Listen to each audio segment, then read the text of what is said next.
What's up, everybody? Welcome to Hammerdown Motorsports. Today we are doing a little comparison between my two little mini motos from Honda. We have the Grom and we have the Navi, and we're going to kind of explain to you guys what is good about one, what's good about the other, and just kind of how they compare to each other. So here are my two mini motos from Honda. This is my 22 Honda Navi and my 25 Honda Grom. Let's just go through in the simplest way possible how to compare these two bikes. Honda Navi, taller.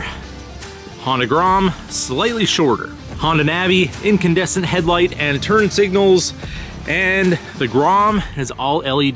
The Navi has tons of storage here with this center compartment where you can put all your stuff. The Grom, pretty much no storage at all. The Grom is fuel injected. Hear that pump go. Fires right up. The Navi, well, I've had this thing running already, but yeah, it needs the center stand up in order to start, or the kickstand up. So let's get that done. Kickstand up. And once it's warmed up, it fires up just fine. It is carbureted, there is a choke, and when it's cold out, sometimes that's not so easy. Navi has a kickstand and a center stand, and the Grom just has a kickstand.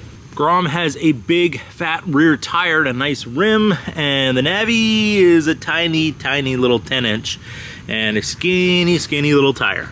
Grom has a cool sport bike looking exhaust, and the Navi has this thing with a tiny little outlet about the size of maybe a dime. The Navi is air cooled, and the Honda Grom is also air cooled.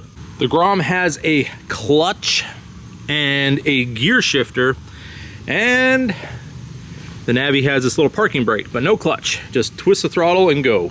The gauge cluster on the Navi is all analog. You have your odometer, your speedometer, your fuel gauge, your high beam indicator, and your signal light indicator. And over here on the Grom, we have everything in digital.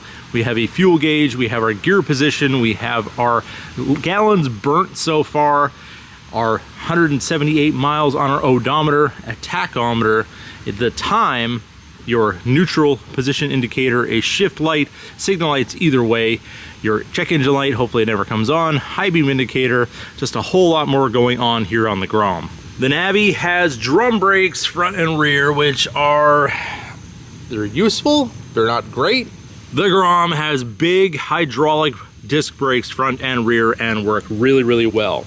So being that this is a 110cc, you do require a motorcycle license, and with the Grom being 125cc, you definitely need a motorcycle license as well. MSRP on the Grom is about $3,600 US, and for a 25 model of the Navi, it has gone up to $2,000. So you're a little over $2,000 out the door for a Navi, and a little over $4,000 out the door for a Grom.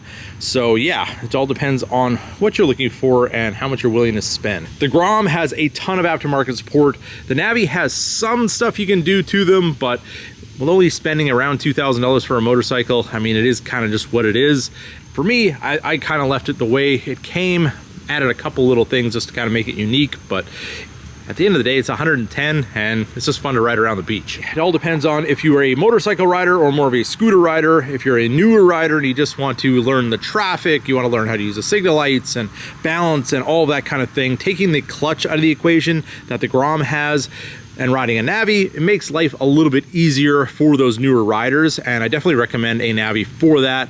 And messing with that choke and all that kind of thing, you can get used to it. If you ride it a lot, it's really not that temperamental. It's when they sit for a while, they can be a little bit finicky. The fuel injection, very reliable, very easy, just crack the key, fires right up, no problem whatsoever. So yes, if you don't want to get a Grom, but you do want fuel injection, you can go to the Metropolitan, which we did previously have, which was fuel injected as well.